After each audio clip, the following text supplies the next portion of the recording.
Item ಯಾವುದೇ ಇರಲಿ try ಮಾಡಿ ಆಚಿ ಚಿಕನ್ ಮಸಾಲಾ. ಆಚಿ ಚಿಕನ್ ಮಸಾಲಾ.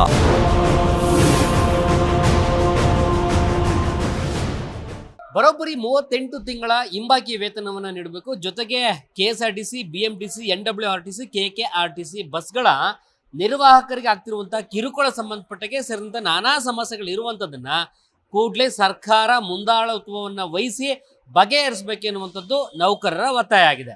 ಇದೇ ಕಾರಣಕ್ಕಾಗಿ ಇದೇ ತಿಂಗಳ 20ರಂದು ಇಡೀ ರಾಜ್ಯಾದ್ಯಂತ ಸಾರಿಗೆ ಬಸ್ಗಳನ್ನು ನಿಲ್ಲಿಸಿ ನಾವು ಮುಷ್ಕರವನ್ನು ಕರೆ ಕೊಟ್ಟಿದ್ದೇವೆ ಎನ್ನುವಂಥ ನಿಟ್ಟಿನಲ್ಲಿ ನಿನ್ನೆ ಸುದ್ದಿಗೋಷ್ಠಿ ಮೂಲಕವಾಗಿ ಜಂಟಿ ಕ್ರಿಯಾ ಸಮಿತಿ ಸುದ್ದಿಗೋಷ್ಠಿ ಮೂಲಕವಾಗಿ ಆಗ್ರಹವನ್ನು ಮಾಡುವಂಥ ಕೆಲಸ ಆಗಿದೆ. ಹೀಗಾಗಿ ಸಾರಿಗೆ ನೌಕರರ ಮುಷ್ಕರ ಸಂಬಂಧಪಟ್ಟಾಗೆ ಅವ್ರಿಗಿರುವಂಥ ಸಮಸ್ಯೆಯನ್ನ ಸರ್ಕಾರ ಮುಂದಾಳತ್ವ ವಹಿಸಿ ಬಗೆಹರಿಸುತ್ತಾ ಎನ್ನುವಂಥ ನಿಟ್ಟಿನಲ್ಲಿ ಸದ್ಯಕ್ಕಂತೂ ಕಾಡ್ತಿರುವಂಥ ಪ್ರಶ್ನೆ. ಇದೇ ಒಂದು ಮುಷ್ಕರ ಸಂಬಂಧಪಟ್ಟಾಗಿ ನೋಡೋದಾದ್ರೆ ಬೆಂಗಳೂರು ಸೇರಿದಂತೆ ರಾಜ್ಯಾದ್ಯಂತ ಸಾರಿಗೆ ಬಸ್ಗಳು ಸಂಪೂರ್ಣವಾಗಿ ನಿಲ್ಲುತ್ತಾ, ಸಾರ್ವಜನಿಕರಿಗೆ ಪ್ರಯಾಣಿಕರಿಗೆ ತೊಂದರೆ ಆಗತ್ತಾ, ಇದೆಲ್ಲವೂ ಕೂಡ ಪ್ರಶ್ನೆಯಾಗಿ ಉಳಿದಿರುವಂಥದ್ದು. ಇದಕ್ಕೆ ಸಂಬಂಧಪಟ್ಟಾಗೆ ಸಾರಿಗೆ ಮುಷ್ಕರ ಸಂಬಂಧಪಟ್ಟಾಗೆ ಇವ್ರಿಗಿರುವಂಥ ಸಮಸ್ಯೆಗಳ ಸಂಬಂಧಪಟ್ಟಾಗೆ ಜನಾಭಿಪ್ರಾಯವನ್ನು ಕಲೆ ಹಾಕುವಂಥದ್ದೇ ನಮ್ಮ ಪ್ರಮುಖವಾದಂಥ ಒಂದು ಆಶಯ ಆಗಿದೆ. ಈ ಒಂದು ವಿಚಾರವಾಗಿ ಜನರು ಏನು ಹೇಳ್ತಾರೆ, ಅವರ ಒಂದು ವಿಚಾರವಾಗಿ ಇರುವಂಥ ಸಾರಿಗೆ ವ್ಯವಸ್ಥೆಗೆ ಇರುವಂಥ ಸಮಸ್ಯೆಗಳ ಸಂಬಂಧಪಟ್ಟಾಗೆ ಸಾರಿಗೆ ವ್ಯವಸ್ಥೆ ಬಂದಾದರೆ ಜನರಿಗೆ ಏನೆಲ್ಲ ಸಮಸ್ಯೆ ಆಗುತ್ತೆ ಅನ್ನೋ ನಿಟ್ಟಿನಲ್ಲಿ ಅವರನ್ನೇ ಮಾತಾಡ್ತಾ ಹೋಗೋಣ ಬನ್ನಿ.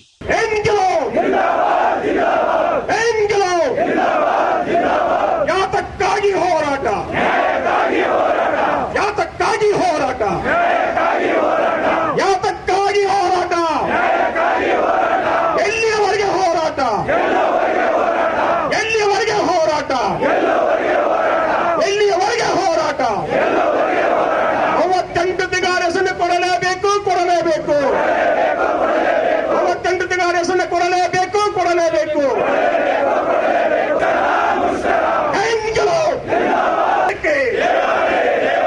ಸಾರಿಗೆ ಕಾರ್ಮಿಕರ ಹೋರಾಟಕ್ಕೆ, ಸಾರಿಗೆ ಕಾರ್ಮಿಕರ ಹೋರಾಟಕ್ಕೆ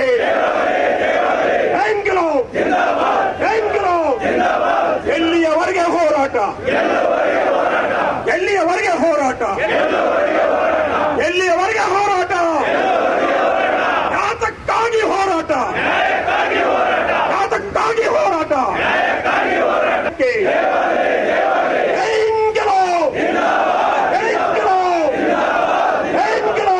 ಕ್ರಿಯಾ ಸಮಿತಿಯೊಂದಿಗೆ ಒಡಂಬಡಿಕೆ ಮಾಡಿಕೊಳ್ಳಬೇಕು, ಮಾಡಿಕೊಳ್ಳಬೇಕು. ಜಂಟಿ ಕ್ರಿಯಾ ಸಮಿತಿಯೊಂದಿಗೆ ಒಪ್ಪಂದ ಮಾಡಿಕೊಳ್ಳಬೇಕು, ಮಾಡಿಕೊಳ್ಳಬೇಕು.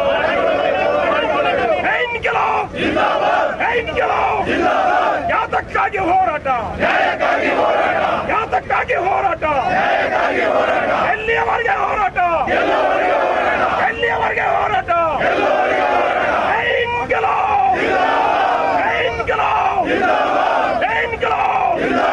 ಜಂಟಿ ಕ್ರಿಯಾ ಸಮಿತಿ ಹೋರಾಟಕ್ಕೆ, ಜಂಟಿ ಕ್ರಿಯಾ ಸಮಿತಿ ಹೋರಾಟಕ್ಕೆ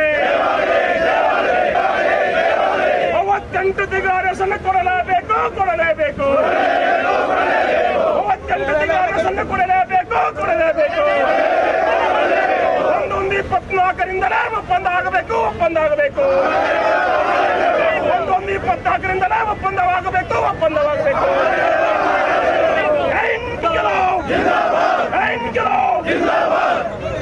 ಸಾರಿಗೆ ಏನೇ ಬರಲಿ, ಏನೇ ಬರಲಿ, ಹೋರಾಟ, ಹೋರಾಟ, ಹೋರಾಟ, ಹೋರಾಟ. ಹೋರಾಟಕ್ಕೆ, ಹೋರಾಟಕ್ಕೆ.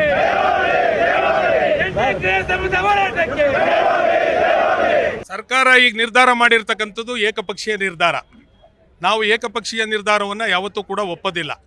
ನಾವು 1/1/24ರಿಂದಲೇ ಹೇಳ್ತಾ ಇದ್ದೀವಿ, ಜಂಟಿ ಕ್ರಿಯಾ ಸಮಿತಿಯ ಜೊತೆ ಚರ್ಚೆ ಮಾಡಿ ಸಾರಿಗೆ ನಿಗಮಗಳ ನೌಕರರ ಅರಿಯರ್ಸ್ ತೀರ್ಮಾನ ಮಾಡಬೇಕು. ಮತ್ತು 1/1/24ರಿಂದ ನಾವೇನು 25% ವೇತನ ಹೆಚ್ಚಳ ಕೇಳಿದ್ದೀವಿ, 31% DN ಏನು ಮರ್ಜ್ ಮಾಡಿ ಅಂತ ಕೇಳಿದ್ದೀವಿ. ಮತ್ತು ಇನ್ಕ್ರಿಮೆಂಟ್ ರೇಟ್ಗಳು ಸಾಕಷ್ಟು ಡಿಫ್ರೆನ್ಸ್ ಇದ್ದಾವೆ. ಸರ್ಕಾರಿ ನೌಕರರಿಗೆ ಕೊನೆ ಗ್ರೇಡ್ನಲ್ಲಿ ಇರ್ತಕ್ಕಂಥವ್ರಿಗೆ 450 ಇದೆ, ನಮ್ಮ ಕೊನೆ ಗ್ರೇಡ್ನಲ್ಲಿ ಇರ್ತಕ್ಕಂಥದ್ದು 230 ರೂಪಾಯಿ ಇದೆ. ಸೊ ಈ ಡಿಫ್ರೆನ್ಸಸ್ ಎಲ್ಲ ಇದೆ. ಇವನ್ನ ಚರ್ಚೆ ಮೂಲಕ ಶೆಟ್ಲ್ ಮಾಡಿ ಅಂತಕ್ಕಂಥದ್ದನ್ನು ನಾವು 1/1/24ರಿಂದ ಮಾನ್ಯ ಸಾರಿಗೆ ಸಚಿವರಿಗೆ ನಾವು ತಿಳಿಸ್ತಾ ಬಂದಿದ್ದೀವಿ. ಅವರು ಹಿರಿಯರು, ಮುತ್ಸದ್ದಿಗಳು, ಕಾರ್ಮಿಕರ ಬಗ್ಗೆ ಅಪಾರವಾದಂಥ ನಂಬಿಕೆ ಇಟ್ಟಿರ್ತಕ್ಕಂಥವ್ರು. ಅದೇ ರೀತಿ ರಾಜ್ಯದ ಮುಖ್ಯಮಂತ್ರಿಗಳು ಸಮಾಜವಾದಿಗಳು. ಯಾಕೆ ಸಾರಿಗೆ ಕಾರ್ಮಿಕರಿಗೆ ಈ ರೀತಿ ಸಮಾಜವಾದಿ ಹಿನ್ನೆಲೆಯಲ್ಲಿ ಇರ್ತಕ್ಕಂಥವ್ರು 1 ವರ್ಷ ಚೌಕಾಸಿ ಮಾಡೋದು, 12 ತಿಂಗಳು ಅರಿಯರ್ಸ್ ಚೌಕಾಸಿ ಮಾಡೋದು? ಏನ್ರಿ, ನಾವು ಈ ರಾಜ್ಯದಲ್ಲಿ ಸಾರಿಗೆ ನಿಗಮಗಳ ನೌಕರರು ಅತ್ಯಂತ ಶ್ರಮದಾಯಕವಾಗಿ ದುಡಿತಕ್ಕಂಥ ಜನ. ಹಗಲು ರಾತ್ರಿ, ಬಿಸಿಲು ಬೆಳದಿಂಗಳು, ಚಳಿ ಮಳೆ ಗಾಳಿ ಹಬ್ಬ ಹರಿದಿನಗಳು ಯಾವೂ ಇಲ್ಲ ಸಾರಿಗೆ ನೌಕರರಿಗೆ.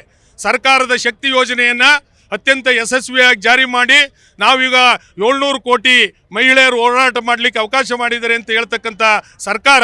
ನಾವು ಇವತ್ತು ಕೂಡ ವಿನಂತಿ ಮಾಡ್ತೀವಿ, ನೀವು ಈ ಏಕಪಕ್ಷೀಯವಾಗಿ ಜಾರಿ ಮಾಡೋರು ಇದನ್ನು ಒಟ್ಟಾರೆ ಸಾರಿಗೆ ನಿಗಮಗಳ ನೌಕರರು ನಾವು ತಿರಸ್ಕರಿಸ್ತೀವಿ.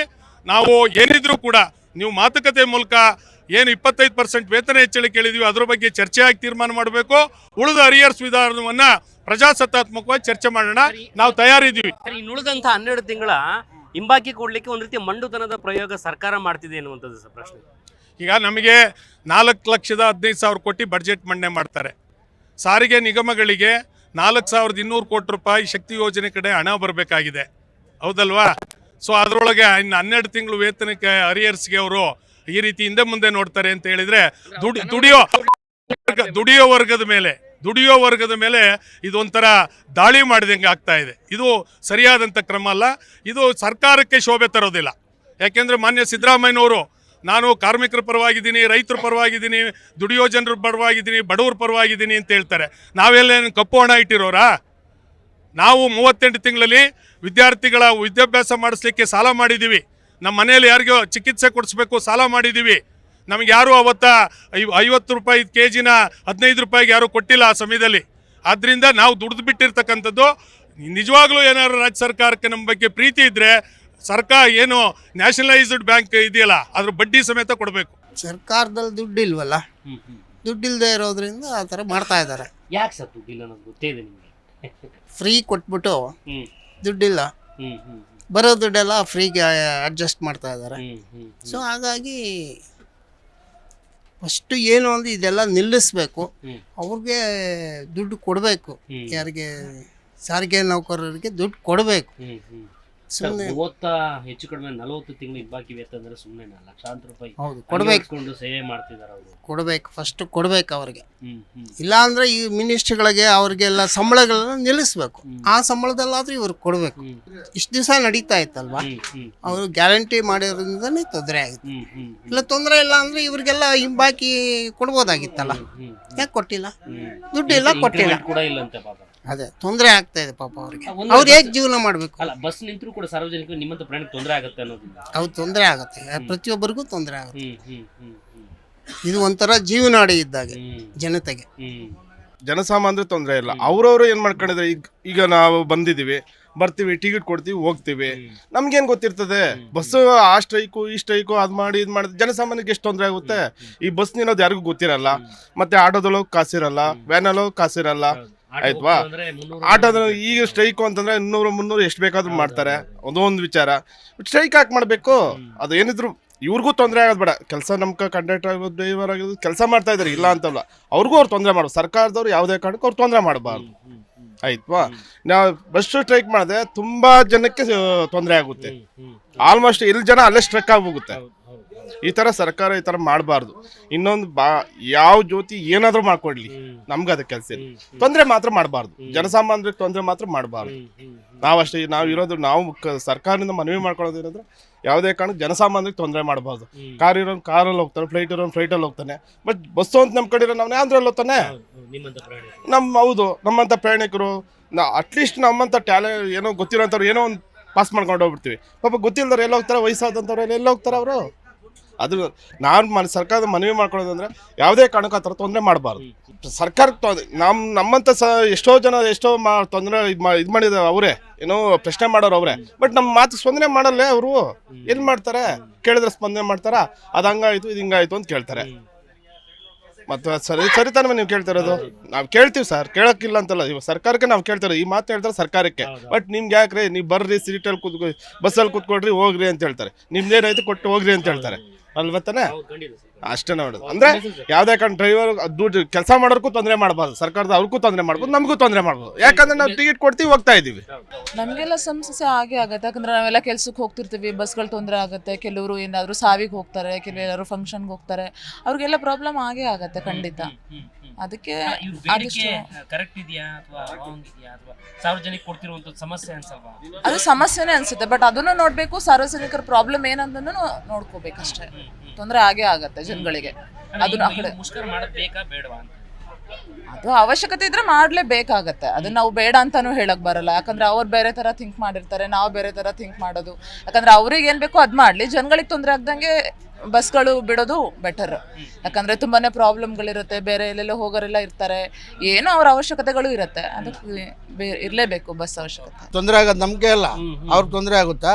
ಅವ್ರಿಗೆ ಯಾವ್ದ್ರಲ್ಲೋ ಒಂದ್ರಲ್ಲಿ ಸ್ವಲ್ಪ ಡೌನ್ ಆಗಿರುತ್ತೆ. ಏನು ಕಮಾಯಿ ಸರ್ಕಾರಕ್ಕೆ ಬರಲ್ಲ, ಪೊಲಿಟಿಕಲ್ಸ್ ಬರ್ತದೆ. ಪೊಲಿಟಿಕಲ್ಸ್ ತಾನು ಮಾಡ್ತಾ ಇರೋದು. ಬಸ್ಗಳಿಲ್ಲ ಅಂತ ನಿಮ್ ಸಮಸ್ಯೆ ಆಗಲ್ಲ? ಸಮಸ್ಯೆ. ಈಗ ಎಜುಕೇಶನ್ ಮಾಡೋ ಮಕ್ಕಳು ಜೊತೆಗೆ ನಮ್ದು ವ್ಯವಹಾರಗಳಿರ್ತವೆ, ನಮ್ಮ ವ್ಯವಹಾರಗಳು ಇವೆಲ್ಲ ಯಾರಪ್ಪ ಕೊಡೋದು ನಮ್ಕ? ಆ ಡೇಟ್ ಕೊಟ್ಟಿರ್ತಾರ, ನಾಳೆಲ್ಲ ನಾಳದ್ದ. ಎಷ್ಟು ತಾರೀಕು? 18, 19, 20ನೇ ತಾರೀಕು ಬಂದ್ ಮಾಡ್ತೀರ ಅಲ್ವಾ? ಬಂದ್ ಮಾಡಿದ್ಮೇಲೆ ಆವಾಗ ನಮ್ಮ ಕುಂದಕಗಳು ಯಾರು ಪರಿಹರಿಸೋದು? ನಮ್ಗೆ ಎಲ್ಲ ಯಾರು ಮಾಡಲ್ಲ, ಓಡಾಡೋಕ್ಕೂ ಆಗಲ್ಲ. ಈ ರಾಜಕಾರಣಿ ಮಾಡೋದು ಇದೆ, ಅವ್ರಿಗೆ ದುಡ್ಡು ಕಮ್ಮಿ ಬಿದ್ದದೆ, ಅವ್ರು ಮಾಡ್ತಾರೆ. ಏನು ಸುಮ್ಮನೆ ನಿಜನಾ? ಗೌರ್ಮೆಂಟ್ ಏನು ಮಾಡಲ್ಲ. ಗೌರ್ಮೆಂಟ್ ಇಲ್ಲಿರೋ ಬೆಂಗಳೂರು ಬಂದು ಶಿಡ್ಲಘಾಟ್ ಬರ್ತದ, ಇಲ್ಲಿರೋದು ಬೆಂಗಳೂರು ದೇವನಹಳ್ಳಿಗೆ ಬರ್ತದ. ನಾವು ಕೆಲಸಕ್ಕೆ ಸೇರೋದೇನು ಗೊತ್ತಾ? ಸಂಬಳ ಬರುತ್ತೆ ಅಂತೇಳಿ. ಸಂಬಳನೇ ಕೊಡದೇ ಇದ್ರೆ ಜೀವನ ಸಾಗಿಸೋದು. ಹೆಂಡ್ತಿನ ಸಾಕಬೇಕು, ಮಕ್ಕಳನ್ನ ಓದಿಸ್ಬೇಕು, ಮತ್ತು ಫೀಸ್ಗಳು ಕಟ್ಟಬೇಕು, ಮತ್ತು ಮೆಡಿಕಲ್ ಆಗಿದ್ದು ಹೋಯ್ತು ಅಂತ ಅದು ನೋಡ್ಕೋಬೇಕಲ್ಲ. ಹೆಂಗೆ ಇದು ಮೈಂಟೈನ್ ಮಾಡೋಕ್ಕಾಗುತ್ತೆ? ಸರ್ಕಾರ ಏನು ಗೊತ್ತಾ, ಇವು ಏನು ಗೊತ್ತಾ, ಹೆಂಗಸರಿಗೆ ಇದು ಅದೇನು ಇದು ಪುಕ್ಸಾಟಿ ಕೊಡ್ತಾರೆ ಟಿಕೆಟ್ಗಳು, ಫ್ರೀ ಬಸ್ ಅವೆಲ್ಲ ಬೇಕಿಲ್ಲ ಸರ್. ಮತ್ತೆ ಕರೆಂಟ್ ಅವರು ಕೂಡ ಮಹಿಳೆಯರು ಕೇಳಿರಲಿಲ್ಲ ಅನ್ಸುತ್ತೆ. ಏನು ಅವರೇ ಕೊಟ್ಟಿದ್ದಾರೆ ಓಟ್ ಹಾಕ್ತಾರೆ ಅಂತ. ಯಾರು ಸಹ 100ಕ್ಕೆ ಫ್ರೀ ಎಲ್ಲ ಎಲ್ಲ ಗೌರ್ಮೆಂಟ್ ಬಸ್ ಓಡಾಡೋದೆಲ್ಲ ಯಂಗ್ಸ್ಟರ್ಸ್ ಹೋಗೋದು. ಅವ್ರು ಓಟ್ ಬರೋ ಕಾಂಗ್ರೆಸ್ಗೆ ಓಟ್ ಹಾಕಬೇಕು ಅಂತಂದರೆ 10% ಅಷ್ಟೇ ಸಹ ಓಟ್ ಹಾಕೋದು. BJP ಅವ್ರು ಬರ್ತಾರೆ ಬಸ್ಗಳಲ್ಲಿ, CPM ಅವ್ರು ಬರ್ತಾರೆ, JDS ಅವ್ರು ಎಲ್ಲರೂ ಬರ್ತಾರೆ ಸರ್. ಅದಕ್ಕೆ ಬೇಕಿಲ್ಲ ಸರ್ ಇದು ಇವೆಲ್ಲ. ಸರ್ಕಾರ ದಿವಾಳಿ ಮಾಡಿಕೊಂಡು ಸರ್ಕಾರ ಎಂಪ್ಲಾಯೀಸ್ಗೆ ಸಂಬಳ ಕೊಡೋದು ಹೆಂಗೆ ಯಾವ ರೀತಿ ಸಹ ಮೇಂಟೈನ್ ಮಾಡೋಕ್ಕಾಗುತ್ತೆ ಹೇಳಿ ಸರ್? ತಾವು ಹೇಳಿ ಸರ್. ಹೌದು ಸರ್. ಈಗ ಬಸ್ಗಳಿಲ್ಲ ಅಂತಂದ್ರೆ ಸಮಸ್ಯೆ ಆಗಲ್ವಾ ಸರ್ ಅಂತ? ಇರ್ಲಿ ಬಿಡಿ ಸರ್, ತೊಂದರೆ ಇಲ್ಲ. ಏನು ಒಂದಿನ ಬರ್ದೇ ಇದ್ರೆ ಏನಾಗುತ್ತೆ? ಒಂದು ವಾರ ಆಗಿತ್ತು, ವಾರಕ್ಕೆ ಬಂದ್ರೆ ಏನಪ್ಪ ಏನ ತೊಂದರೆ ಇಲ್ಲ ಬಿಡು, ಅದಕ್ಕೇನಂತ ಮಾಡ್ಲಿ ಬಿಡು ಸ್ಟ್ರೈಕು. ಅವ್ರ ಹಕ್ಕು ಸಹ ಅವ್ರು ಚಲಾಯಿಸಲ್ಲ ಅವ್ರದ್ದು. ಪ್ರತಿಯೊಬ್ಬ ಎಂಪ್ಲಾಯ್ ಅವ್ರ ಹಕ್ಕು ಸಹ ಅವ್ರದ್ದು. ಸರ್ ಮಾಡ್ಲಿ, ಅವ್ರು ಸಪೋರ್ಟ್ ಮಾಡೋಣ ಸರ್ ಅವ್ರಿಗೆ. ಬಸ್ ನಿಂತ್ರೆ ಕಾಲೇಜ್ ಅವ್ರಿಗೆಲ್ಲ ಪ್ರಾಬ್ಲಮ್ ಆಗುತ್ತೆ, ವ್ಯಾಪಾರ ನಡೆಯಲ್ಲ ಜಾಸ್ತಿ, ಸರ್ಕಾರಕ್ಕೂ ಲಾಭ ಬರೋದು ಕಮ್ಮಿ ಆಗ್ಬೋದು. ಇವಾಗ ಯಾರಾದ್ರೂ ಎಮರ್ಜೆನ್ಸಿ ಇರ್ತಾರೆ ಹಾಸ್ಪಿಟ್ಲಿಗೆ ಹೋಗೋಕ್ಕೆ, ಅವ್ರಿಗೂ ಕಷ್ಟ ಆಗುತ್ತೆ, ಅದರಿಂದನೂ ತೊಂದರೆ ಆಗುತ್ತೆ. ಅದೇ ಈಗ ಅವ್ರ ಬೇಡಿಕೆಗಳಿಗೆ ಸಂಬಂಧಪಟ್ಟಾಗ ಹೋರಾಟ ಮಾಡ್ತಿದ್ದು ಸರಿನಾ ತಪ್ಪ ಅನ್ನೋದು ಪ್ರಶ್ನೆ. ಸರಿನೇ, ಒಂದ್ ಲೆಕ್ಕಕ್ಕೆ ಬಂದ್ರೆ ಸರಿ, ಇನ್ನೊಂದ್ ಲೆಕ್ಕದಲ್ಲಿ ಈ ಸರ್ಕಾರ ಪ್ರಯಾಣಿಕರಿಗೆ ತೊಂದರೆ ಆಗುತ್ತೆ ಇವರಿಂದ ಅಂತ ಇದಾಗುತ್ತೆ ಅಷ್ಟೇ. ಈಗ ಹೋರಾಟ ಮಾಡೋದು ಬೇಕು ಅಂತ ಅಥವಾ ಬೇಡ ಅಂತ ಹೇಳಿ ನಿಮ್ಮ ಅಭಿಪ್ರಾಯ? ಒಂದ್ ಲೆಕ್ಕದಲ್ಲಿ ಬೇಕು, ಒಂದ್ ಲೆಕ್ಕದಲ್ಲಿ ಬೇಡ. ಅಂದ್ರೆ ಸರ್ಕಾರ ಈ ಕೂಡಲೇ ಸ್ಪಂದಿಸುವಂತದ್ದು ಬೆಟರ್ ಅಂತ? ಬೆಟರ್ ಆಗುತ್ತೆ. ಬೇಗ ಸ್ಪಂದನೆ ಮಾಡಿದ್ರೆ ಪ್ರಯಾಣಿಕರಿಗೂ ಈಸಿ ಆಗುತ್ತೆ, ಯಾವುದೇ ಕಷ್ಟ ಬರಲ್ಲ ಅಂತ. ಸಮಸ್ಯೆ ಯಾವುದು ತೊಂದರೆ ಬೇಗ ಬರಲ್ಲ, ಅದ್ ಸಮಸ್ಯೆ ಬೇಗ ನಿರ್ವಹಣೆ ಆಗುತ್ತೆ ಅಷ್ಟೇ. ನಾವು ಕೆಲ್ಸಕ್ಕೆ ಹೋಗೋದು ಹೆಂಗೆ? ಕೆಲಸ ಮಾಡ್ಬೇಕು, ನಾವು ಕಾರ್ಮಿಕರು ಕೆಲಸ ಮಾಡೋದು. ಕೆಲಸ ಇಲ್ಲ ಬಸ್ಸಿಗೆ ನಮಗೆ ಸಂಬಳ ಕೊಡಲ್ಲ. ನಾವು ಬಸ್ಗೆ ಹೆಂಗೆ ಹೋಗ್ಲಿ ಬಸ್ಗೆ ಹೋಗ್ಲೇಬೇಕು. ಆಟೋ ಡಬಲ್ ಖರ್ಚು, ಹೆಂಗೆ ಹೋಗೋದು ನಾವು? ಅಲ್ಲಿಂದ ಹೊರಗಡೆ ಹೋಗೋದಲ್ವ ನಾವು? ಹೊರಗಡೆ ಹೋಗಿ ಕೆಲಸ ಹೋಗಲ್ಲ, ಕೆಲಸ ಇಲ್ಲ. ಮನೆ ಕೂತ್ಕೊಂಡು ಏನು ಪೇಂಜೆ ಬರ್ತದೆ? ಸಂಬಳ ಯಾರು ಬರ್ಕೊತಾರೆ? ಬಾಡಿಗೆ ಕಟ್ತಾರೆ, ಮನೆ ಬಾಡಿಗೆ. ಮತ್ತೆ ಅದು ಹೇಳಿ, ಈಗ ಹೇಳಿ ಅಲ್ವಾ? ನೀವು ಹೇಳಿದ್ರಲ್ಲ ಸರ್, ನಾನು ಹೇಳ್ತೀರಲ್ಲ ಹೇಳಿ. ಮನೆ ಅದು ಮಾಡಲಿ, ಅದು ಒಂದು ಸ್ವಲ್ಪ ಬಸ್ ಬಿಡಲಿ, ಮಾಡಲಿ. ಇಲ್ಲೆಲ್ಲ ಫುಲ್ ಇಸ್ಬಿಟ್ರೆ ಹೆಂಗೆ ಹೋಗ್ತಾರೆ ಅಲ್ವಾ? ನಾವ್ಯಾವ ನೀವೇ ಹೋಗ್ಲಿ,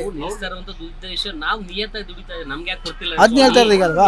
ನಾವು ಈಗ ಹೋಯ್ತಾರೆ, ನಾವು ಕೆಲ್ಸಕ್ಕೆ ಹೋಗ್ತಾ ಇದೀವಲ್ವಾ? ಕೆಲ್ಸಕ್ಕೆ ಹೋಗೋ ವಿಧಿ ಇಲ್ಲ ನಮಗೆ. ಈಗ ನೋಡಿ ಎಲ್ಲ ಅಷ್ಟು ಹೋಗ್ಲೇಬೇಕು, ಊಟ ಮಾಡೋದು ಕೆಟ್ಟ ಮಾಡೋದು ಅಷ್ಟೇ ಇಲ್ಲ, ಊಟ ಇಲ್ಲ. ನಮ್ಮ ಕೆಲ್ಸಕ್ಕೆ ಹೋಗ್ಲೇಬೇಕಲ್ವಾ? ನಮ್ಮ ಮನೆ ಬಾಡಿಗೆ ಕಟ್ಟಬೇಕಲ್ವಾ? ಮತ್ತೆ ಅಷ್ಟು ವೇಸ್ಟ್ ಇದು ಮಾಡಿದ್ರೆ ಸ್ಟ್ರೈಕ್ ಮಾಡೋದು ಏನು ಬರ್ತದೆ? ಏನು ಅವರೇ ಕ್ಲಿಯರ್ ಮಾಡ್ಕೋಬೇಕಾ? ಬಗೆಹರಿಸ್ಬೇಕಲ್ವಾ? ಇಲ್ಲವ್ರಿಗೆ ಇಲ್ಲ ಕೇಳ್ತಾ ಇಲ್ಲ, ಅದೇ ಕೊಡ್ತಾ ಇಲ್ಲ ಇದೆ. ಆದರೆ ಅಷ್ಟು ಅದು ಹೇಳ್ಬೇಕು. ನಮ್ಮ ಪರಿಸ್ಥಿತಿ ನಾವು ಹೇಳ್ತಾ ಇರೋದು, ಅವ್ರ ಪರಿಸ್ಥಿತಿ ನಮ್ಗೆ ಏನೋ ಗೊತ್ತಿಲ್ಲ ಸರ್ ಅಲ್ವಾ? ನಮ್ಮದು ಪ್ರಾಬ್ಲಮ್ ನಾವು ಬೇಕಾಗ್ತಿದ್ದೀವಿ, ಅವ್ರ ಪ್ರಾಬ್ಲಮ್ ನಮ್ಗೆ ಗೊತ್ತಿಲ್ಲ. ನಮ್ಮ ಪ್ರಾಬ್ಲಮ್ ಅಷ್ಟೇ, ಕೂಲಿ ಬಗ್ಗೆ ನಾವು ಇರಬೇಕು, ನಿಲ್ಲಿಸ್ಬಾರ್ದು. ಈಗ ನಾವು ಬಸ್ಸಿಲ್ಲ ಎದ್ಕೊಳಕ್ ಹೋಗ್ತೀವಿ ನಾವು ಕೆಲಸ ಮಾಡೋಕ್ಕೆ. ಮನೆಗೆ ಹೋದ್ರೆ ವೇಸ್ಟ್ ನಮಗೆ. ಆಟೋಲ್ಲಿ ಹೋಗಿ ಡಬಲ್ ಖರ್ಚು ಕೊಡ್ತಾರೆ, ಯಾರು ಕೊಡ್ತಾರೆ? ನಾವು ಕೂಲಿ ಮಾಡಿಲ್ಲ ಅಂದರೆ ಕೆಲಸ ಇಲ್ಲ, ಸಂಬಳ ಇಲ್ಲ. ಅವ್ರವ್ರ ಬಗೆಹರಿಸ್ಕೊಳ್ಳಿ, ಬಸ್ ಮಾತ್ರ ಸೇವೆ ಒಳ್ಳೇದು. ನಾವು KSRTC ದುಡ್ದಿದ್ದೀವಿ. ನಮ್ಮದು ರಿಟೈರ್ಡ್ ಎಂಪ್ಲಾಯಿ. ನಮಗೂ 1200 ರೂಪಾಯಿ ಬರ್ತಾ ಇದೆ. ನಮಗೆ ಶುಗರು BP ಎಲ್ಲ ಇದೆ. ನಮ್ಮ ವೃದ್ಧರು ಒಳ್ಳೆ ಇದೆ ಓಲ್ಡ್ ಆಗಿದ್ದಾರೆ. ಜೀವನ ನಡೆಸೋಕೆ ಕಷ್ಟ. ಸಾರಿಗೆ ನೌಕರರು ಕಷ್ಟಪಟ್ಟು ರಾತ್ರಿ ಹಗಲು ದುಡಿತಾರೆ. ಅವರು ಬಗೆಹರಿಸಬೇಕು, ಪ್ರಯಾಣಿಕರದ್ದು ಬಗೆಹರಿಸಬೇಕು, ಇರೋದಷ್ಟೇ. ಅದು ಸಾಲ್ವ್ ಮಾಡಿ ಇದು ಸಾಲ್ವ್ ಮಾಡಿ, ಇದು ಒಳ್ಳೆತನ. ಪದೇ ಪದೇ ಯಾಕೆ ಮೊಂಡತನ ಪ್ರಯೋಗ ಮಾಡುತ್ತೆ ಅಂತ ಅವ್ರದ್ದು ಜವಾಬ್ದಾರಿ ಅದು. ಇವ್ರಿಗೂ ಜೀವನ ನಡಿಬೇಕಲ್ವಾ? ಈ ಬರೋ ಸಂಬಳದಲ್ಲಿ ಕಟ್ ಮಾಡಿದ್ರೆ ಅವ್ರು ಜೀವನ ಮಾಡೋದು ಹೆಂಗೆ? ಸಾರಿಗೆ ದುಡಿದಿರೋರು ರಾತ್ರಿಗಳು ದುಡಿತಾರಲ್ವಾ, ಜನಕ್ಕೋಸ್ಕರ ಕೊಡಬೇಕು. ಇದಕ್ಕೆಲ್ಲ ಗ್ಯಾರಂಟಿ ಬಿಟ್ಟಿಗಳೆಲ್ಲ ಕೊಡ್ತಾ ಇದ್ರ, ಇದು ಕೊಡಲಿ ಅವ್ರಿಗೆ, ದುಡಿದಿರೋರಿಗೆ ಯಾಕೆ ಕೊಡಬಾರ್ದು? ಅದು ಕೊಡಬೇಕು. ಸಾರಿಗೆ ನೌಕರು ನಡೆಯುದು. ಇವಾಗ ಗಾಡಿ ಮಧ್ಯದಲ್ಲಿ ಬ್ರೇಕ್ ಡೌನ್ ಆಗುತ್ತೆ, ಅಲ್ಲಿ ನಿಲ್ಬೇಕು. ರಾತ್ರಿ ನೈಟ್ ಆಲ್ಟ್ ಹೋಗಂಗಿಲ್ಲ, ಮಧ್ಯಕಾಲದಲ್ಲಿ ನಿಲ್ತು ಬ್ರೇಕ್ ಡೌನ್ ಆಗುತ್ತೆ. ಅದು ಸಮಸ್ಯೆ ಆಗಬೇಕು. ನೌಕರಿಗೂ ಅನುಕೂಲ ಆಗಬೇಕು, ಜನರಿಗೂ ಅನುಕೂಲ ಆಗಬೇಕು. ಇದು ಬಗೆಹರಿಸಲಿ ಸರ್ಕಾರ, ಅದೊಂದು ತೀರ್ಮಾನ ಮಾಡಲಿ. ಅದೇ ನಮ್ಮ ಅಭಿಪ್ರಾಯ ಅಷ್ಟೇ. ಪ್ರಯಾಣಿಕರಿಗೆ ತೊಂದರೆ ಕೊಟ್ಟು ಅವರವರ ಕಾರ್ಯವೈಖರಿಗಳನ್ನು ಮಾಡ್ಕೊಳ್ಳೋದು ತಪ್ಪದು. ಪ್ರಯಾಣಿಕರಿಗೆ ತೊಂದರೆ ಕೊಡಿದ್ರೆ ಏನಾದರೂ ಒಂದು ಅನುಕೂಲ ಮಾಡಿಕೊಟ್ಟು ಏನಾದರೂ ಮುಷ್ಕರ ಮಾಡಿಕೊಳ್ಳಿ, ತೊಂದರೆ ಇಲ್ಲ. ಸಾರಿಗೆ ನೌಕರಿಗೆ ಪದೇ ಪದೇ ಸರ್ಕಾರ ಯಾಕೆ ವಂಚನೆ ಮಾಡುತ್ತಾ ಅಂತ? ವಂಚನೆ ಮಾಡೋದು ಅಂದರೆ ಯಾಕೆ ಅಂದರೆ ಅದು ಮೊದಲಿಂದ ನಡೀತಲೇ ಬರ್ತಾ ಇದೆ ಅಲ್ವಾ. ವಂಚನೆ ಅನ್ನೋದು ನಡೀತಲೇ ಬರ್ತಾ ಇದೆ. ಇದೇ ವರ್ಗಕ್ಕಲ್ಲ, ಎಲ್ಲ ವರ್ಗದವ್ರಿಗೂ ವಂಚನೆಗಳು ನಡೀತಾ ಇರೋದೇ ಅದು ಸರ್ಕಾರದ ಕೆಲಸ ಆಗೋಗಿದೆ. ಆ ರಿಪೀಟ್ ಆಗದಿರೋ ಏನಾದರೂ ಒಂದು ಕಾರ್ಯವೈಖರಿಗಳನ್ನು ಅವರು ಕೈಗೊಳ್ಳಬೇಕು. ಸರ್ಕಾರದ ಖಜಾನೆಯಲ್ಲಿ ದುಡ್ಡಿಂದ ದಿವಾಳಿ ಆಗಿದೆ ಅಂತ ಒಂದು ಪ್ರಶ್ನೆ ಸರ್, ಅದಕ್ಕೆ ಈ ಸಮಸ್ಯೆಗಳು ಉದ್ಭವ ಆಗ್ತವೆ. ಎಲ್ಲರಿಗೂ ಉಚಿತ ಸೇವೆಗಳು ಕೊಡ್ತಾ ಇದ್ರೆ ದಿವಾಳಿ ಆಗದಿರೋ ಏನಾಗುತ್ತೆ ಸರ್? ಉಚಿತ ಸೇವೆಗಳು ಕೇಳಲಿಲ್ಲ ಯಾರೂ, ಅವರವರೇ ಕೊಡ್ತೀವಿ ಅಂತ ಹೇಳಿದಕ್ಕೆ ತಗೊಳ್ತಾ ಇದ್ದಾರೆ ಅಷ್ಟೇ ಹೊರತು ಉಚಿತ ಸೇವೆ ಅವಶ್ಯಕತೆ ಇಲ್ಲ. ಅಷ್ಟೇ ಅಲ್ವಾ? ಉಚಿತ ಸೇವೆ ಅವಶ್ಯಕತೆ ಇಲ್ಲ. ಯಾವ್ಯಾವುದಕ್ಕೆ ಉಚಿತ ಸೇವೆ ಕೊಡಬೇಕು ಕೊಡಬಾರ್ದು ಅನ್ನೋದನ್ನ ಸರ್ಕಾರ ಆಲೋಚನೆ ಮಾಡಬೇಕು, ಜನಗಳು ಆಲೋಚನೆ ಮಾಡಬೇಕು, ಮತದಾರರು ಆಲೋಚನೆ ಮಾಡಬೇಕು. ಮತದಾರರು ಅವ್ರ ಕೈಗೆ ತಲೆ ಕೊಟ್ಬಿಟ್ಟಿದ್ದಾರೆ, ಕೊಟ್ಟಂಗೆ ಆಡಿಸ್ಕೊಳ್ತಾ ಇದ್ದಾರೆ ಅಷ್ಟೇ. ಸಾರ್ವಜನಿಕರಿಗೆ ಅನ್ಸಿದ್ರು ಇವಾಗ 5 ವರ್ಷ ಏನು ಮಾಡೋಕ್ಕಾಗಲ್ಲ. ನೆಕ್ಸ್ಟ್ ಬರೋ ಕಾರ್ಯಕ್ರಮಗಳು ಏನು ಬೇಕೋ ಅದು ಕೈಗೊಳ್ತಾರೆ ಅಷ್ಟೇ ಅಲ್ವಾ. ಇದೇ ಕಾರಣಕ್ಕಾಗಿ ಪ್ರತಿಯೊಬ್ಬ ನಾಗರಿಕಕ್ಕೂ ತೊಂದರೆ ಆಗುತ್ತೆ ಸರ್, ತುಂಬಾ ತೊಂದರೆ ಆಗ್ತಾ ಇದೆ, ಅನುಭವಿಸ್ತಾ ಇದೀವಿ. ಏನೊಂದು ನಾವು ಮತ ಹಾಕಿದ್ದಾರೆ, ಅವ್ರು ನಡ್ಸ್ಕೊಂಡು ಹೋಗೋದು ಅವ್ರ ಕೆಲಸ ಆಗ್ತಾ ಇದೆ. ಇನ್ನೆಷ್ಟು ಬರೋ ಅವಧಿಗೆ ಏನಾಗುತ್ತೆ ಚೇಂಜಸ್ ನೋಡ್ಬೇಕಷ್ಟೇ. ತಮ್ಮ ಮನೆಗಳಲ್ಲಿ ಮಹಿಳೆಯರು ಮನೆಯಲ್ಲಿ ಇರ್ತಾರ, ಬಸ್ಗಳಲ್ಲಿ ಇರ್ತಾರ? ಎಲ್ಲರೂ ಮಹಿಳೆಯರು ಸಿಗಲ್ಲ ಬಿಡಿ ಸರ್, ಕೈಗೆ ಸಿಗಲ್ಲ ಈಗ. ಹೌದು, ಸರ್ಕಾರದವ್ರು ಕೊಟ್ರೆ ಸರಿ ಹೋಗುತ್ತೆ. ಅವ್ರು ಸರ್ಕಾರದವ್ರು ಕೊಡ್ಲಿಲ್ಲ ಅಂದ್ರೆ ಯಾರೇನು ಮಾಡೋಕ್ಕಾಗುತ್ತೆ ಅಲ್ವಾ? ಅದು ಅವ್ರಿಗೆ ಗೌರ್ಮೆಂಟ್ನವ್ರು ಕೊಡಬೇಕು. 38 ತಿಂಗಳು ಹಿಂಬಾಕಿ ಅಂದ್ರೆ ಲಕ್ಷಾಂತರ ರೂಪಾಯಿ ಸರ್ಕಾರ ಒಂದು ರೀತಿ ದಿವಾಳಿಯಾಗಿ ಈ ರೀತಿಯ ಸಮಸ್ಯೆಗಳ ಅನುಭವಿಸಲಿಕ್ಕೆ ಕಾರಣ ಆಯ್ತಾ ಅಂತ? ಹೌದೌದು, ಸರ್ಕಾರ ಕೊಡಲು ಅವಾಗ ಇನ್ನೇನು ಮಾಡ್ತಾರೆ ಸರ್? ಅವ್ರಿಗೆ ಸಂಬಳ ಬರಬೇಕಲ್ವಾ? ಅವ್ರ ಸಂಬಳ ಕೊಟ್ಟರೆ ಅವರು ಬರ್ತಾರೆ. ಸಂಬಳನೇ ಅವ್ರಿಗೆ ಕೊಡಲಿಲ್ಲ ಅಂತಂದರೆ ಎಷ್ಟು ದಿವಸ ಅಲ್ಲಿ ಮಾಡೋಕ್ಕಾಗುತ್ತೆ ಅಲ್ವಾ?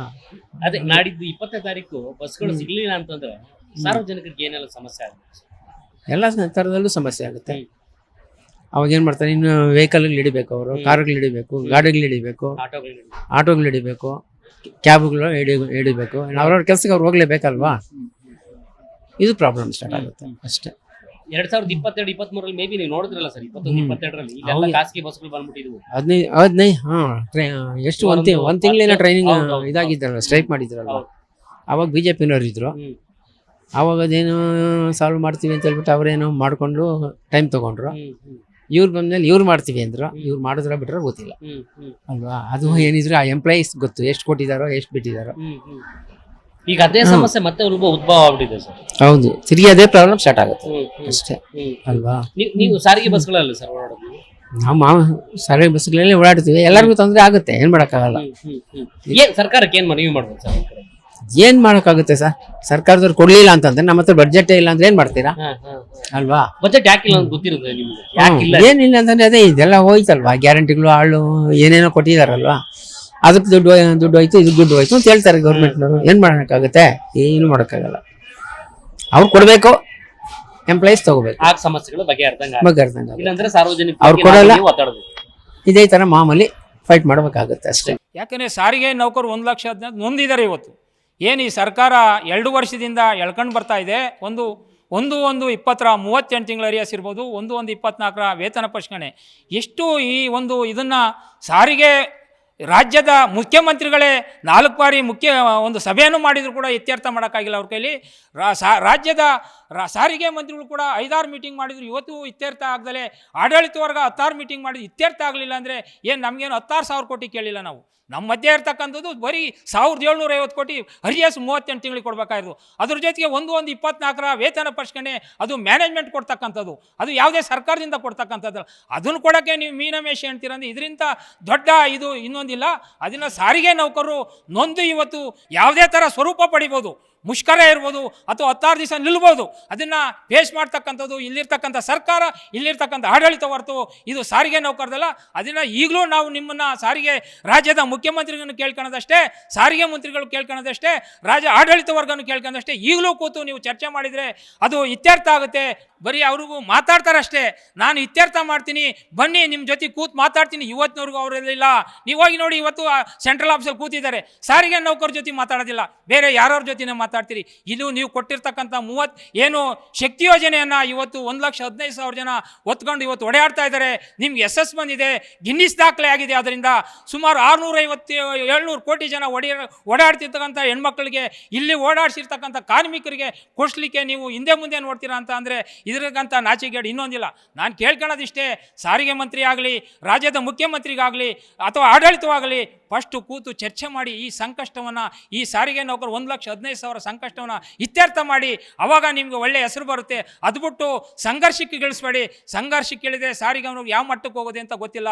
ಅದನ್ನು ತಡೆಯೋಕ್ಕೆ ನಿಮ್ಮ ಕೈಲಿ ಸಾಧ್ಯ ಇದೆ, ಮಾತುಕತೆ ಮಾಡಲಿ ಅಂತ ನಾವು ಇವತ್ತು ರಾಜ್ಯದ ಮುಖ್ಯಮಂತ್ರಿಗಳನ್ನ ಕೇಳ್ತೀನಿ, ಸಾರಿಗೆ ಮಂತ್ರಿ ಕೇಳ್ತೀನಿ, ಆಡಳಿತ ವರ್ಗನೂ ನಾನು ಕೇಳಿ ಇವತ್ತು ನಾನು ಕೇಳ್ತಾ ಇದ್ದೀನಿ. ಸರ್, ಸರ್ಕಾರದ ಖಜಾನೆಯಲ್ಲಿ ದುಡ್ಡಿದೆಯಾ ಅಥವಾ ಇಲ್ವಾ ಎನ್ನುವಂಥದ್ದು ಕಾಡ್ತಿರುವಂಥ ಜನರಲ್ಲಿರುವಂಥ ಪ್ರಶ್ನೆ ಸರ್. ಅಂದರೆ ದಿವಾಳಿ ಆಯ್ತಾ ಗ್ಯಾರಂಟಿಗಳನ್ನು ಜಾರಿಗೆ ತಂದು 5 ಗ್ಯಾರಂಟಿಗಳು ಈಗಲೂ ಕೂಡ ಚಾಲ್ತಿ ಇದ್ದಾವೆ. ಶಕ್ತಿ ಯೋಜನೆ 500-600 ಕೋಟಿ ಮಹಿಳೆಯರು ಇಲ್ಲಿವರೆಗೂ ಕೂಡ ಸಂಚಾರ ಮಾಡ್ತಿರುವಂಥದ್ದು. ಈ ಹಿನ್ನೆಲೆಯಲ್ಲಿ ಅವುಗಳಿಗೆ ಬೇರೆ ಬೇರೆ ರೂಪದಲ್ಲಿರುವಂಥ ಹಣವನ್ನು ಹಾಕಿ ನಿಮ್ಮ ಹಿಂಬಾಕಿಯನ್ನು ಹಾಕ್ಲಿಕ್ಕೆ ಸಾಧ್ಯ ಆಗ್ತಿಲ್ವ ಎನ್ನುವಂಥದ್ದು ಕೂಡ ಸರ್ ಕಾಡ್ತಾ ಇರುವಂಥದ್ದು. ಇವತ್ತು ಶಕ್ತಿ ಯೋಜನೆ ಏನಿದೆ ಇವತ್ತು ತಂದಿರೋದು ಸುಮಾರು ನಮಗೆ 4,500 ಕೋಟಿ ಸಾರಿಗೆ ಸಂಸ್ಥೆ ಕೊಡಬೇಕಾಗಿದೆ ಅವರು ಶಕ್ತಿ ಯೋಜನೆದು. ಆ ದುಡ್ಡನ್ನು ಕೊಟ್ಟರು ಇವತ್ತು ನಾವು ಅದನ್ನು ಈ ಅರಿಯಾಸ್ ಇರ್ಬೋದು, ಈ ವೇತನ ಪರಿಷ್ಕರಣೆ ನಾವು ಮಾಡ್ಕೊತೀವಿ, ನೀವು ಕೊಡೋದೇ ಬೇಡ. ನಮ್ಮ ದುಡ್ಡು ಏನಿದೆ 5,000 ಕೋಟಿ ಅದನ್ನು ನೀವು ಕೊಡಿ. ಅದನ್ನು ಇಟ್ಕೊಂಡು ಇವತ್ತು ಸಾರಿಗೆ ನೌಕರಿಗೆ ಇಷ್ಟು ಕುತಂತ್ರ ನೀವು ಮಾಡ್ತಾ ಇದ್ದೀರಾ ಅಂದರೆ ಅದು ನಿಮಗೆ ನಾಚಿಕೆ ಆಗ್ಬೇಕು. ಅದು ನಾನು ಹೇಳ್ಬಾರ್ದು. ಅದು ಯಾಕೆಂದರೆ ನಮ್ಮದೇ ದುಡ್ಡು ನೀವು ಕೊಡಬೇಕಾಯ್ತು 5,000 ಕೋಟಿ. ಅದನ್ನು ಇಟ್ಕೊಂಡು ಇವತ್ತು 38 ತಿಂಗಳು ಅರಿಯಸ್ ಕೊಡೋಕ್ಕೆ ಹಿಂದೆ ಮುಂದೆ ನೋಡ್ತೀರಿ, ವೇತನ ಪರಿಷ್ಕರಣೆ ಹಿಂದೆ ನೋಡ್ತೀರಾ ಅಂದರೆ ಅದನ್ನು ನಾವು ಸಹಿಸೋಕ್ಕೆ ಆಗದೇ ಇಲ್ಲ. ಇವತ್ತು ಏನು 1,15,000 ಜನ ಬೀದಿಗಿಳಿತಾ ಇದ್ದಾರೆ, ಕುಟುಂಬ ಸಮೇತ ಇಳಿದ್ರೆ ನಾಳೆ ದೊಡ್ಡದಾಗುತ್ತೆ, ಮುಷ್ಕರ ದೊಡ್ಡದಾಗುತ್ತೆ. ಅದು ತಡಿಬೇಕು ಅಂದರೆ ನೀವು ಮಾತುಕತೆ ಮಾಡಿ ಬಗೆಹರಿಸಿರಿ ಅಂತ ಇವತ್ತು ನಾವು ಈ ರಾಜ್ಯದ ಮುಖ್ಯಮಂತ್ರಿ ನಾನು ಕೇಳ್ತಾ ಇದ್ದೀನಿ ಸರ್. ಈಗಲೂ ಕೆಲವೊಂದು ಘಟನೆ ಈಗಾಗ್ತಿರುವಂಥ ಡೆವಲಪ್ಮೆಂಟ್ಗಳು ನೋಡಿದ್ರೆ ಸ್ಯಾಲ್ರಿ ಕಟ್ ಎನ್ನುವಂಥ ನಿಟ್ಟಿನಲ್ಲಿ ಕೆಲವೊಂದು ಲೆಟರ್ಗಳು ಕೂಡ ಓಡಾಡ್ತಾ ಇದ್ದಾವೆ. ಈ ಒಂದು ಭಯಕ್ಕೆ ನಾಳೆ ಮುಷ್ಕರ ಸಂಬಂಧಪಟ್ಟಾಗಿ ಕರೆ ಕೊಟ್ಟಿರುವಂಥದ್ದು ಅದು ಒಂದು ರೀತಿಯಾದಂಥ ಕಡಿಮೆ ಪ್ರಮಾಣದ ನೌಕರು ಬರುವಂಥ ಸಾಧ್ಯತೆಗಳಿದ್ದಾವೆ ಅಂತ. ಇದು ನೋ ವರ್ಕ್ ನೋ ಪೇ ಅಂತದ್ದು ಇದು ಸಾರಿಗೆ ನೌಕರಿಗೆ ದೊಡ್ಡದು. ಅದು ಮೊದಲು ನಾನು ಹೇಳ್ತಾ ಇದ್ದೆ ಆವಾಗಲೇ, ಒಂದು ದಿನಕ್ಕೆ 8 ದಿವಸಕ್ಕೆ ಸಂಬಳ ಕಟ್ ಮಾಡ್ತಿದ್ರು, ಒಂದು ದಿನಕ್ಕೆ 4 ದಿವಸ ಕಟ್ ಮಾಡ್ತಿದ್ರು. ಇದನ್ನು ಇದೇ ಫೆಡರೇಷನ್ನು ಹೈಕೋರ್ಟು ಸುಪ್ರೀಂ ಕೋರ್ಟಲ್ಲಿ ಗೆದ್ದು ಇವತ್ತು ನೋ ವರ್ಕ್ ನೋ ಪೇ ತಂದ್ರೆ ನಾವು ಅದನ್ನು ನೋ ವರ್ಕ್ ನೋ ಪೇಗೆ ನಾವು ಎದುರೋದಿಲ್ಲ. ಇವತ್ತು ನೀವು ಹೋಗಿ ಒಬ್ಬ ಕಾರ್ಮಿಕನ ಕೇಳಿ ಒಂದು ದಿನಕ್ಕೆ ಎಷ್ಟು ಫೈನ್ ಕಟ್ ಮಾಡ್ತಾರೆ ಅಂತ, ಒಂದು ತಿಂಗಳಲ್ಲಿ ಸಂಬಳದಲ್ಲಿ ಎಷ್ಟು ಫೈನ್ ಕಟ್ ಮಾಡ್ತೀರ. ಅದು ಇಂಥದ್ದು ಒಂದು ದಿವಸ ಸಂಬಳಕ್ಕೆಲ್ಲ ಎದುರೋದಿಲ್ಲ ಇವರು. ನೀವು ಎಷ್ಟಾರು ಸಂಬಳ ಕಳ್ಕೊಂಡಿದ್ದಾರೆ ಇವತ್ತು. ಅಂಥದ್ದು ಎಷ್ಟೋ ನಡೀತಾ ಇದೆ ಇವತ್ತು. ವಿಭಾಗ ಮಟ್ಟದಲ್ಲಿ ನೀವು ನೋಡಿದರೆ ಎಷ್ಟೆಷ್ಟು ದುಡ್ಡು ಸುಲಿ ಮಾಡ್ತಾರೆ ಅಲ್ಲಿರ್ತಕ್ಕಂಥ ಅಧಿಕಾರಿಗಳು ನಿಮಗೆ ಗೊತ್ತಾಗುತ್ತೆ. ಅದರಿಂದ ಈ ನೋ ವರ್ಕ್ ನೋ ಪೇಗೆ ಎದುರೋದಿಲ್ಲ. ಇವತ್ತು ಒಂದು ದಿವಸ ಸಂಬಳ ಕಳ್ಕೊಂಡ್ರೆ ಇವತ್ತು ನಾಳೆ 38 ತಿಂಗಳು ಅರಿಯಸ್ ಬಾಕಿ ನಮಗೆ ಬಂದರೆ ಆ ದುಡ್ಡು ನಮ್ಮ ಜೋಬಿ ಬರುತ್ತೆ. ಅಥವಾ ಒಂದು ವಾರ ಸಂಬಳ ಕಳ್ಕೊಂಡ್ರೆ ನನಗೆ 38 ತಿಂಗಳು ಅರಿಯಸ್ ಬಂದು ನನ್ನ ಜೋಬಿ ಬರುತ್ತೆ. ಅದು ನನ್ನ ಹೋರಾಟ. ಆ 38 ತಿಂಗಳಿಗೆ ನನ್ನ ಹೋರಾಟ 1/1/24ಗೆ. ಅದರಿಂದ ಯಾವುದೇ ನೋ ವರ್ಕ್ ನೋ ಪೇ ಎದುರೋದಿಲ್ಲ. ನಾವು ಹೋರಾಟ ಮಾಡೇ ಮಾಡ್ತೀವಿ, ಮುಷ್ಕರ ಮಾಡೇ ಮಾಡ್ತೀವಿ. ಇವತ್ತು ಬೆಂಗಳೂರು ಚಲೋ ಎನ್ನುವಂಥದ್ದು ಏನು ಫ್ರೀಡಮ್ ಪಾರ್ಕ್ನಲ್ಲಿ ಮಾಡ್ತಾ ಇದ್ದೀರಾ, ಅದ್ರ ಒಳಗಡೆ ಸರ್ಕಾರದ ಮಟ್ಟದಲ್ಲಿ ಯಾರಾದರೂ ನಿಮ್ಮನ್ನು ಕರೆದು ಚರ್ಚೆ ಮಾಡಿದ್ರೆ ಅದು ಕುಪ್ಪುವಂಥ ಕೆಲಸ ಆಗುತ್ತಾ? ಒಂದು ಇತ್ಯರ್ಥದ ಮಟ್ಟ ಬಂದರೆ, ಒಂದು 38 ತಿಂಗಳ ಅರಿಯಾಸ ಇರ್ಬೋದು, ಅದು 1/1/24 ವೇತನ ಪರಿಷ್ಕರಣೆಗೆ ನಾನು ಇದ್ದೀನಿ, ಬದ್ಧವಾಗಿದ್ದೀನಿ ಅಂತ ರಾಜ್ಯದ ಮುಖ್ಯಮಂತ್ರಿ ಹೇಳಿ ಆವಾಗ ಸಾರಿಗೆ ನೌಕರರಿಗೆ ನಾವು ಒಂದು ಹೇಳಕ್ಕೆ ಸಾಧ್ಯ ಆಗುತ್ತೆ. ಅದು ಬಿಟ್ಟು ಬರೀ ಆಶ್ವಾಸನೆ, ನೀನು ಇದು ಬಡ್ಜೆಟ್ ಮುಗಿಲಿ ಆಮೇಲೆ ಮಾತುಕತೆ ಕರೆದಿ, ಇದು 2 ವರ್ಷದಿಂದ ನಡೆದಿರ್ತಕ್ಕಂಥ ಕತೆ. ಅದರಿಂದ ಮುಂದೆ ಅದನ್ನು ಕೇಳೋ ಶಕ್ತಿ ಈ ಸಾರಿಗೆ ನೌಕರರಿಗಿಲ್ಲ. ಇವತ್ತು ಯಾರೂ ಇಲ್ಲಿರ್ತಕ್ಕಂಥ ಜಂಟಿ ಸಮಿತಿಗೆ ಕೇಳೋಕ್ಕೆ ಸಾಧ್ಯವಿಲ್ಲ. ಅದರಿಂದ ಮುಷ್ಕರ ಕರೆ ಆಗ್ಬೋದು ಅಥವಾ ಬೇರೆ ಏನಾಗ್ಬೋದು. ಅದರಿಂದ ಅದನ್ನು ತಡೆಯೋಕ್ಕೆ, ಆ ಸಾರಿಗೆ ನೌಕರ ತಡೆಯೋಕ್ಕೆ ಈ ಸರ್ಕಾರ ಆಗಲಿ ಆಡಳಿತ ಆಗೋದಿಲ್ಲ. ಸದ್ಯಕ್ಕೆ ಇದು ಜಂಟಿ ಕ್ರಿಯಾ ಸಮಿತಿ ಸಂಬಂಧಪಟ್ಟಾಗೆ ಅವರ ಪರವಾಗಿ ಮಾತಾಡಿದಂತಹ ಚಂದ್ರೇಗೌಡರ ಮಾತಾಗಿರುವಂಥದ್ದು. ನಮ್ಮ ಹೋರಾಟ ಶತಸಿದ್ಧವಾಗಿರುತ್ತೆ. ಅಂತಿಮವಾದಂಥ ಒಂದು ಮಾಹಿತಿ ನಮ್ಮ ಜೊತೆಗೆ ಹಂಚ್ಕೊಂಡಿರುವಂಥದ್ದು. ಕ್ಯಾಮ್ರಾ ಪರ್ಸನ್ ವಿನೋದ್ ಜೊತೆ ಮಂಜುನಾಥ್ ಹೊಸಳ್ಳಿ, ಜಿ ಕನ್ನಡ ನ್ಯೂಸ್, ಬೆಂಗಳೂರು.